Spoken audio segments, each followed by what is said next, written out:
Muchaneta to Napel, and I'm here at Munich Fabric Start at the Key House, which is the innovation hub. And I have my favorite person. Whoa, you know my it's favorite true. person too. Look, I'm David freezing and she's all fashionable.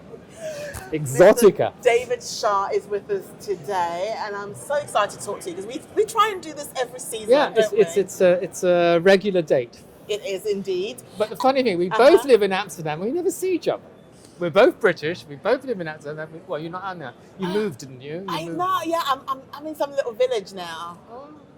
But yes, let's just say that I'm in Amsterdam, All right. and we never see each other. Exactly. Because you know what it is? Because we have a fixed date here at Munich Fabric Start It's enough. every season. So thank you so much for joining us and finding the time to Always join love us. to be here. So let's dive straight in. Yeah. We were talking just off camera about what to expect in 2023. Yes. Have you got any pearls of wisdom that you'd like to share with us? Well, I've only got 10 minutes, so I'm going to make it very, very brief. I think we have to look back at it. You know, everybody's trying to forget COVID, and even though we still got COVID around and nobody's paying any attention to it, it's still here. But basically, it's bridge under the water, water under the bridge. And then we all kind of came out of this 2 years of black hole, and I heard all these kind of stories going around. The world was going to be different. It was utopia. We were going to be green, community, empathetic. It was a better place. We'd learned our lesson, and we came out of it, and we were all like, what's going on? And we realized that nothing was going on because we were all back to square one. And, you know, it was all like still a very divided world, left and right, woke and out. And even in fashion, there was a dopamine and there was gothic. There was glamour and there was Scandi. There was casual and it was tailoring. It was really all very, very divided. So I think The Economist got it right, saying that the only thing I can tell you, the word of the moment and for the next few years, is unpredictability. So whatever I say, don't put a gun to my head. So I think the big question is China. Yes. Everybody's like looking at China, what will happen? And the start has not been great. GDP 3%, didn't do so well last year. People very nervous, traveling, yes, but nervous, not in factories, etc., etc. So maybe not as big, and maybe do we want it? Because maybe if I own a hotel in Bangkok, yes, I need Chinese tourists. But the pressure on cobalt, lithium, gas, oil is massive. We've already got shortages. That will only complicate the problem very much. And the second big question, of course, is Ukraine. And this is going to be a protracted war, whatever we would like. And I think the West was great the way they stuck together, but it's going to be a long, drawn-out battle. And that means even continued insecurity about supply, all the rest of it. And it's also the repercussion in the rest of the world. You know, I mean, I don't want to talk about China and Taiwan, but let's talk about India. The Chinese population is now really decreasing. India's is growing. Is India going to seize this opportunity to plug the Chinese gap or not? Very, very big.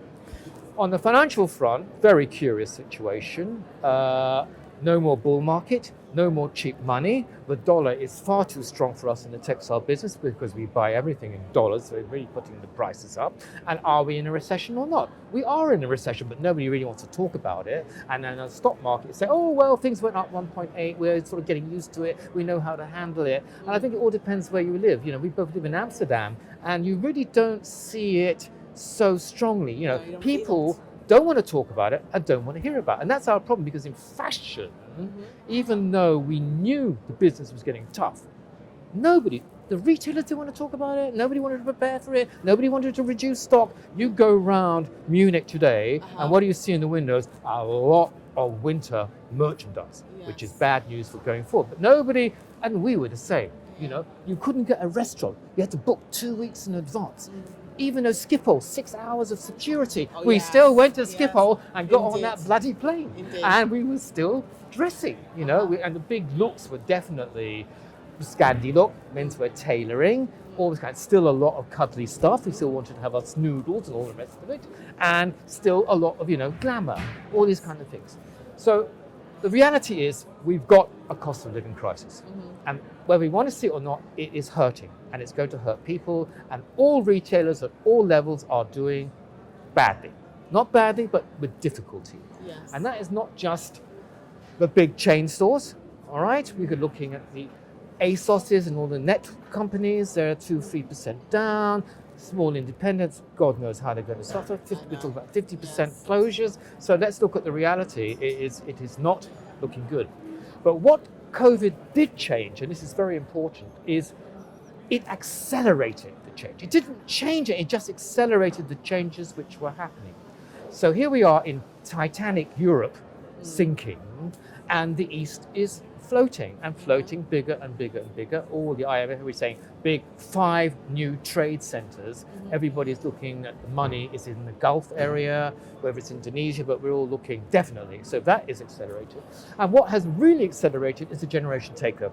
Okay. I mean, we spent a long time, first we talk about millennials, but we've been talking about Gen Z for quite a few years now. But the power and the takeover and the speed with which they have taken the prime position, which used to be mine, boomer, Peter Pan, always on top of the hill, never over the hill. We brought you denim and the pill and all the rest of it. They are there, and I'm absolutely staggered. And what you've got, when I go to a hotel in London, I was in London last week. Well, I went to Jans, nice restaurant in Amsterdam. Oh, I love and that one. I walked in, I love that one, yes. and I looked around, and everybody was 30.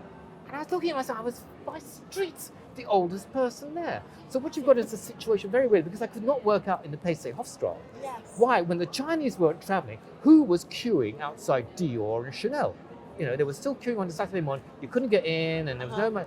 And who was it queuing? Yes. So what you've got is a situation where this new generation cannot buy an apartment, doesn't have a mortgage, is having children later, so a lot of expendable income, and a live for today mentality, because their view of the future is bleak. I won't have jobs like my parents, I won't be richer than my parents, I don't know if I'm ever going to get that apartment, so live now, pay later kind of mentality. See, I've heard them, I think they call them woke and broke. Yes, woke and broke. The woke and broke generation. They are spenders without money, they are bankrupt investors, absolutely this kind of story. So, and then what are my generation doing? We are sort of mooching at home. We're doing it with Styler, the best wine, not homeware, but not the kind of cheap elastic thing. We're wearing, really expensive homeware, silk pajamas. We're all watching Netflix. So we're staying at home, and they're outside, and it's a complete clash of mentality. And this hierarchy problem, the breakdown of hierarchy, which has come with this. I mean, you can see it in the whole Harry and Meghan story. We would never have seen, I'm not saying who's right or wrong in this story, but it's about anti-hierarchy all the time. Jobs, before the boss was the boss, salute. Now, I'm so desperate for staff, they tell me, listen, I think I'll come in at 10 in the morning, and I'll certainly finish at 5, and I want to do 2 days at home, and I want to do brunch, and all that. So the whole hierarchy that the staff are talking to me, telling me what to do, is absolutely changing. So what we're having, and this is what I really feel, there's a crisis. The strikes are already strong in London. And what is interesting is that the public is not, they're bad people, although the Tory government says that, but the people say, yeah, I understand the nurses and the firefighters. They deserve money. Yes. We're in a very David and Goliath moment. Yes. And the public is very David. We love the small dogs. We love Morocco in the World Cup. We love the fighters in Ukraine. Anybody who is an underdog is our hero. Okay. Which means that we are really looking at government and saying, what a waste of time. I don't believe in Mark. I don't believe in Rishi. I don't believe in Edward. I believe in myself.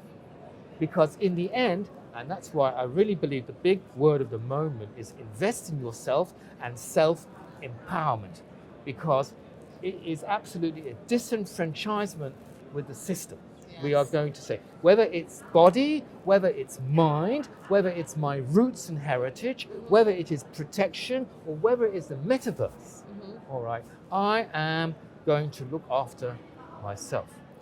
And the one thing I didn't talk about is when I talked about the stock market, last year, everybody who had stocks and shares lost a lot of money, at least 12 to 15% of their capital value.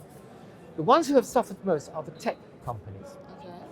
And it wasn't just the tech companies, Microsoft laying off 10,000 people and all the rest of it, and the whole scandalous story of Bitcoin and NFTs and all that kind of collapsing.